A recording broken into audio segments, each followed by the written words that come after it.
Es algo irónico que hoy el pueblo de Dios esté compartiendo que Dios ha cambiado su ley, y que el pueblo del Eterno vive bajo otros principios y parámetros. Entre estas interpretaciones están: 1. Una ley que es el nuevo pacto. 2. La gracia. 3. La ley del amor. 4. La ley de Cristo. Abordaremos cada uno de estos conceptos, que son muy complejos, pero trataremos de hacer una síntesis histórica y llegar al punto histórico de donde provienen estas ideas, y si están realmente aprobadas en la palabra de Dios. Una de las grandes teorías e interpretaciones que afectó al pueblo de Dios, y que fue y es el motivo de muchas divisiones, es el pensamiento de que Dios trató al hombre de diferentes formas, en diferentes tiempos de la historia. Esto se conoce como el dispensacionalismo. Pero, ¿de dónde surgió esta idea y cuál era su contenido? Lo primero que queremos resaltar es que el dispensacionalismo es una forma de interpretación teológica, y es la base doctrinal de muchas denominaciones a nivel mundial. Esta palabra viene del latín y significa administrar, mayordomía, economía. La podemos encontrar en Efesios 3:2.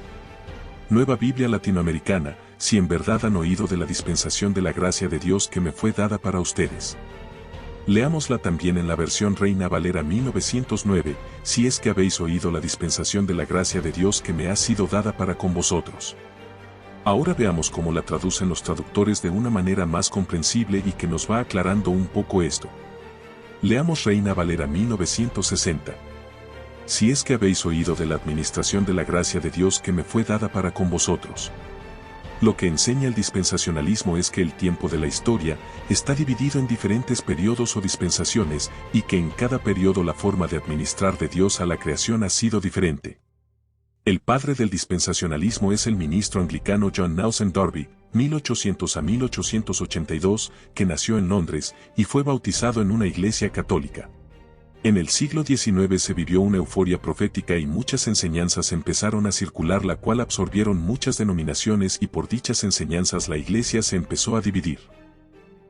A causa de esta euforia profética se vio nacer al mormonismo, al adventismo del séptimo día, a los testigos de Jehová y al dispensacionalismo. Este dispensacionalismo decía que Dios tiene dos pueblos distintos con planes y profecías distintas. Su pensamiento en cuanto a Israel es que él mismo es un pueblo con pactos y promesas distintas, y que la iglesia es otro pueblo con pactos y promesas distintas, y es por eso que hoy muchos predicadores han repetido de generación en generación este pensamiento. Según lo que enseña Jeremías, dice que el Eterno ha firmado un pacto con la casa de Israel y con la casa de Judá. Recordemos que Israel se divide por Dios en dos casas por la desobediencia de su rey Salomón, y aún después de esto, las casas desobedecen a Dios y se alejan de su Dios. La casa de Judá regresa, pero la casa de Israel nunca ha regresado hasta la fecha de 2023. Ella se ha difuminado entre los gentiles y está siendo conocida como los gentiles. Ellos han perdido su identidad. La casa de Israel está perdida como oveja sin pastor, y a ella se le ha entregado carta de repudio.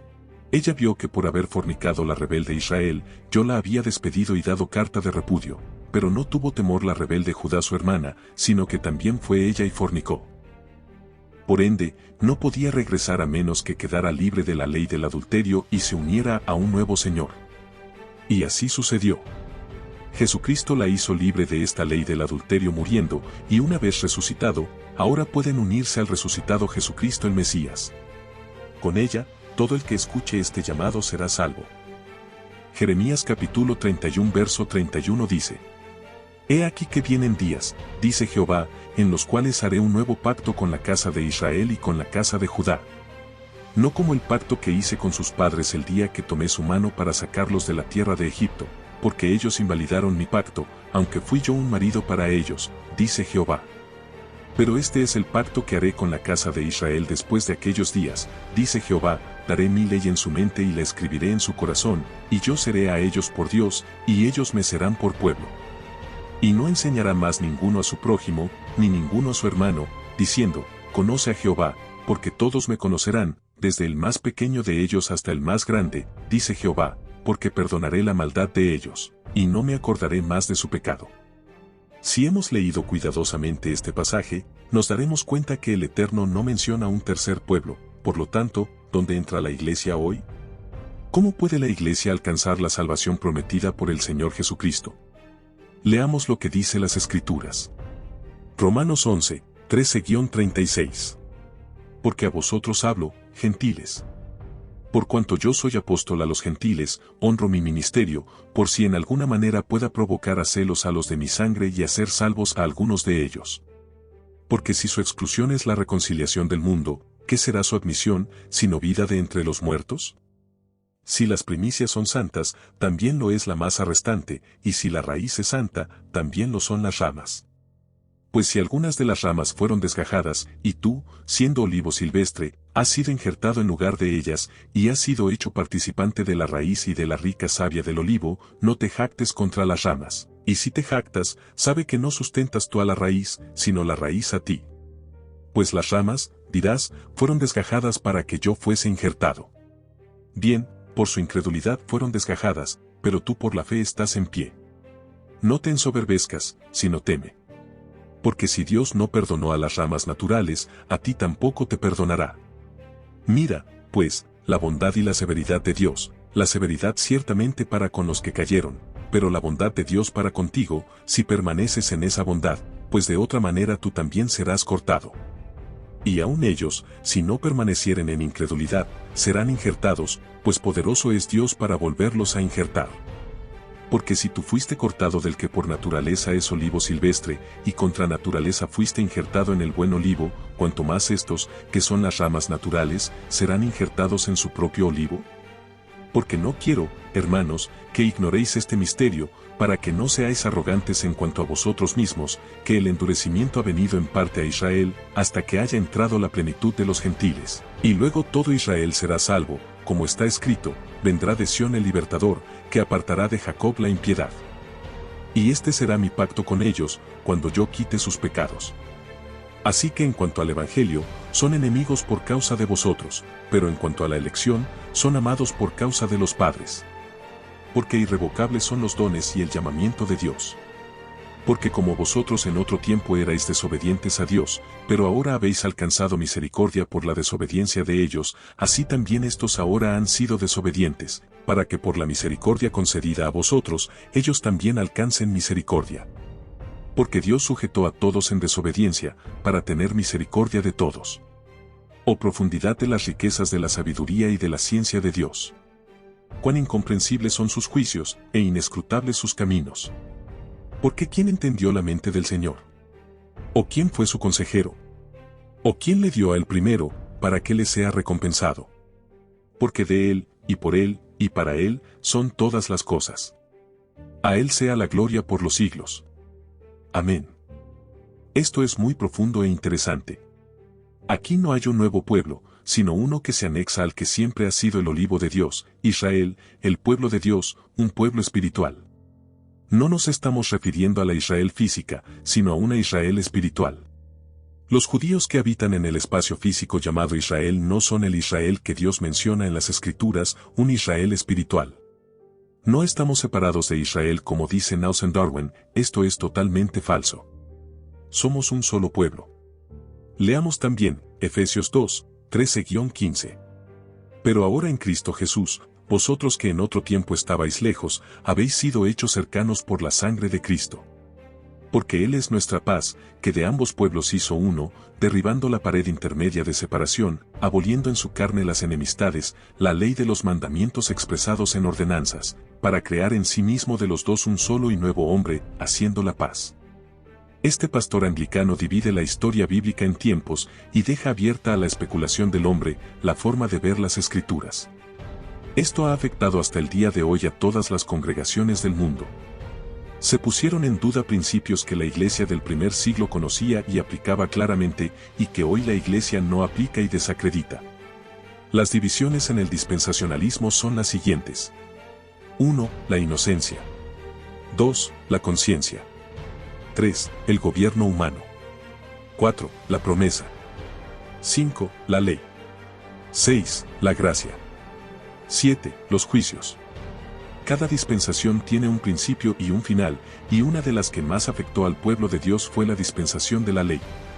Decir que esta dispensación ya terminó y que ahora estamos en la dispensación de la gracia es una interpretación de origen privado y no bíblica. Veamos algunas cosas interesantes que se aplicaban aún después de la resurrección de Jesucristo, que eran parte de la ley, y que tira por tierra la interpretación privada y teológica de John Nelson Darwin. Hechos capítulo 10, el lienzo que ve Pedro. Cuando leemos este pasaje, si no conocemos la cultura y las restricciones impuestas por los fariseos y judaizantes, no entenderemos nada. Sin embargo, si valoramos esto, apreciaremos la gran enseñanza que Dios le da al apóstol Pedro en esta visión. Una de las cosas que los judaizantes y fariseos no permitían a un judío era tener visitas o reuniones con gentiles, considerándolos inmundos e incluso como perros. La historia se desarrolla con Pedro en la azotea, donde tiene una visión de un lienzo extendido con animales de todas las especies. Escucha una voz que le dice: Pedro, mata y come. Este evento sucede aproximadamente 10 años después de la muerte de Jesucristo. En ese mismo tiempo, un gentil llamado Cornelio, que estaba orando, es visitado en una visión por un ángel que le ordena buscar a Pedro. ¿Por qué un ángel le habla a un gentil? Esto es intrigante, ¿verdad? Al día siguiente, cuando los mensajeros van a buscar a Pedro, él está en la azotea y responde a la voz que le ordena comer del lienzo: Señor, ninguna cosa común o inmunda he comido jamás. Pedro no come de los animales inmundos, porque aunque en el lienzo hay animales que se pueden comer según Levítico 11, no se sabe su procedencia y, por eso, se consideran inmundos. Pedro no estaba siendo tentado a comer animales inmundos, más bien, se le estaba pidiendo que prestara atención a los animales limpios del lienzo y que, de su propia boca, los declarara también inmundos. Esta fue exactamente la palabra que daba vueltas en su cabeza: inmundo, y al ver a los 3 siervos en su puerta, empezó a entender que ellos eran considerados inmundos, por la enseñanza farisaica, y que el pueblo judío había adoptado muy bien, discriminando la salvación para los gentiles. Recuerda que los gentiles eran llamados inmundos. Conocemos el desenlace de esta historia. Pedro aprende en la casa de Cornelio que Dios no hace acepción de personas, derramando el Espíritu Santo en la casa de Cornelio. Si la ley hubiera terminado, como dice Nelson Darwin, el apóstol Pedro no habría dicho lo que dijo. Habían pasado muchos años después de la muerte de Jesucristo y Pedro aún se mantenía fiel a la palabra establecida por Dios. Hechos 15, Concilio de Jerusalén. A pesar de que las personas se estaban convirtiendo a la salvación a través de la fe en Jesucristo, algunos convertidos insistían en que debían circuncidarse según el rito de Moisés para poder ser salvos. Esta fue la gran confusión para muchos en aquel tiempo. Analicemos el pasaje. El gran debate en todas las cartas de Pablo es que la salvación es por medio de la fe en Jesucristo y no por el cumplimiento de algunos ritos de la ley como una obligación para obtener la justificación y ser salvos. Pablo nunca dice en ninguna parte de las Escrituras que la ley sea mala o que no deba ser cumplida. Se cumplía por amor al Señor, tal como dice las Escrituras: los que aman al Señor guardan sus mandamientos. Sin embargo, se estaba enseñando en las congregaciones que era necesario circuncidarse para poder ser salvos, además de la confesión de fe en Jesucristo como Salvador. Esto motivó la reunión en el Concilio de Jerusalén, donde se determinaron puntos importantes para destacar a los nuevos convertidos, ya que lo demás lo aprenderían en las reuniones del sábado. Como dice en Hechos 15:21, porque Moisés desde tiempos antiguos tiene en cada ciudad quien lo predique en las sinagogas, donde es leído cada día de reposo. Podríamos explorar otros pasajes que muestran claramente que los discípulos seguían guardando la ley después de la muerte de Jesucristo, pero eso haría este video muy extenso, así que dejaremos esta introducción hasta aquí. Ahora, entremos en los conceptos que se presentan para evadir nuestra responsabilidad de guardar la ley por amor. 1. Una ley que es un nuevo pacto.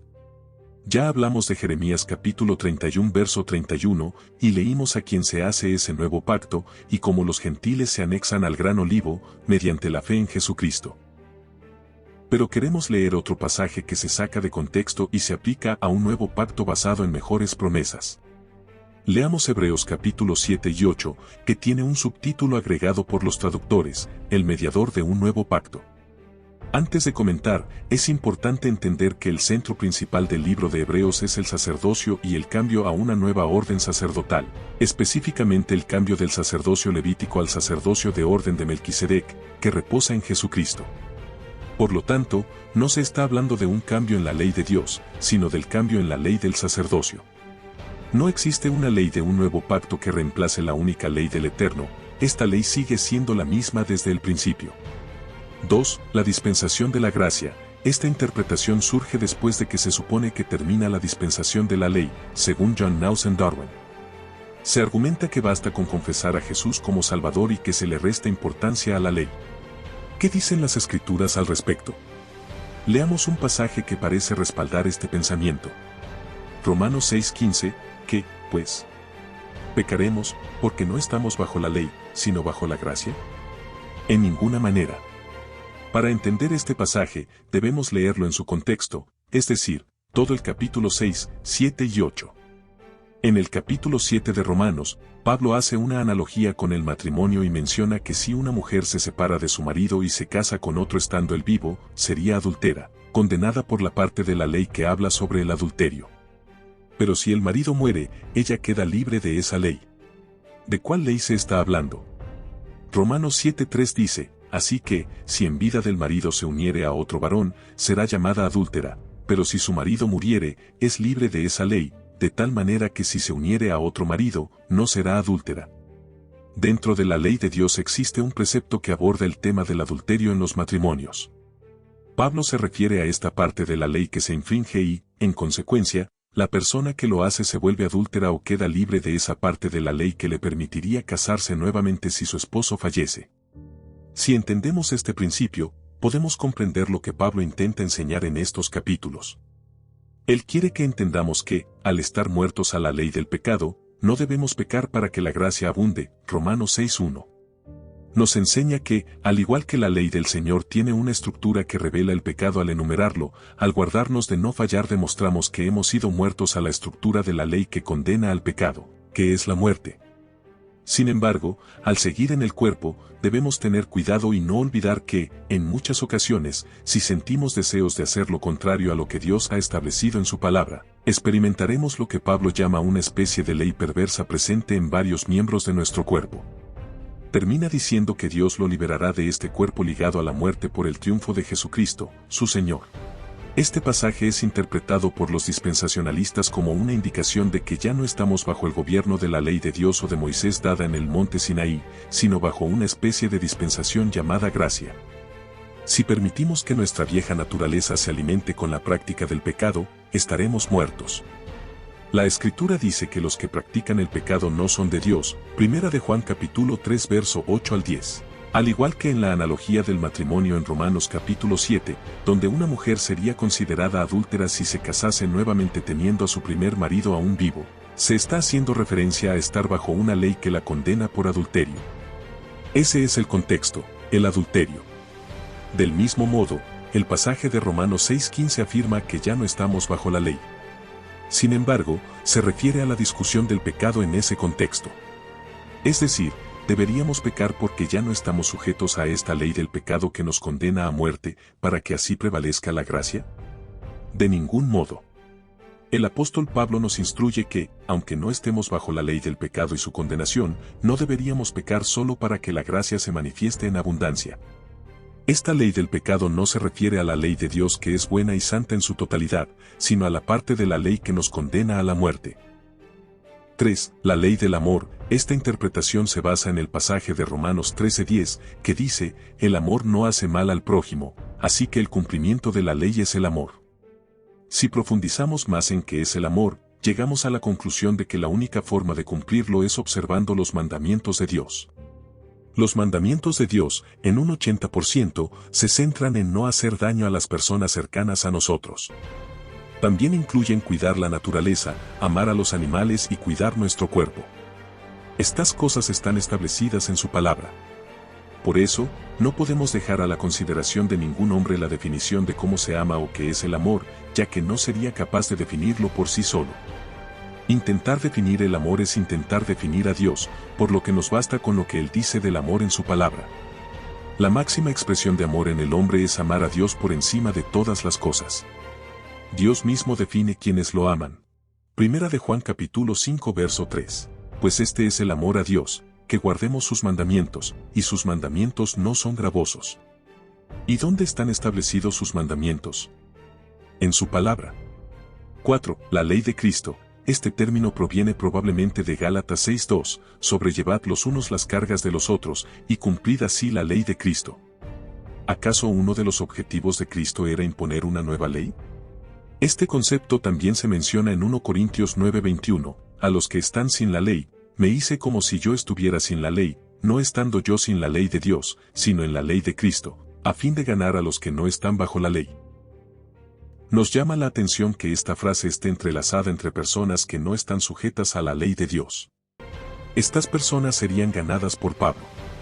Es más seguro que se reconocieran una serie de mandamientos con el nombre de ley de Cristo que como la ley de Dios, un nombre que era escondido por los fariseos del primer siglo.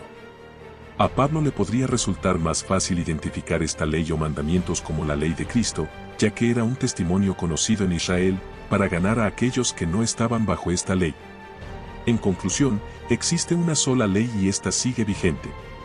Se guarda no como un requisito de salvación, sino por amor.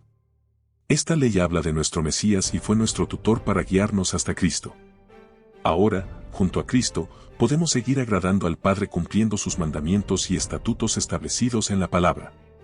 Esta es la manera de mostrarle a Dios que lo amamos y que estamos agradecidos por lo que hizo por nosotros al derramar su sangre para liberarnos de las sanciones de la ley que llevaban a la muerte. Al cumplir sus mandamientos, demostramos que no son gravosos.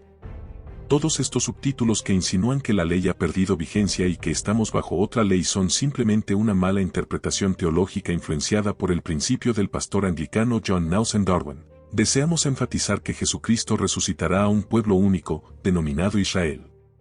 Pero no nos referimos a cualquier Israel, sino a ese Israel espiritual que ha vivido de acuerdo con los principios espirituales establecidos en la palabra de Dios. Es ese Israel que reconoce un reino cuya ley es inmutable y siempre vigente, y que valora la interpretación que Jesús dio a la palabra divina, mostrándonos en cada una de sus intervenciones la forma adecuada de aplicarla. Sin embargo, hay fuerzas adversas que, a través de enseñanzas erróneas, intentan convencernos de que vivimos en un reino sin leyes o que dichas leyes han sido reemplazadas, promoviendo así un reino de anarquía y desacreditando la estructura principal, la instrucción de Dios. Pero es precisamente la palabra de Dios la que nos recuerda que es a través de esa ley que podemos definir el pecado y reconocer nuestra necesidad del Señor para alcanzar la salvación. Si esta enseñanza te ha bendecido, recuerda suscribirte, dar like y dejar tus comentarios, ya que son de mucha importancia para nosotros. Shalom.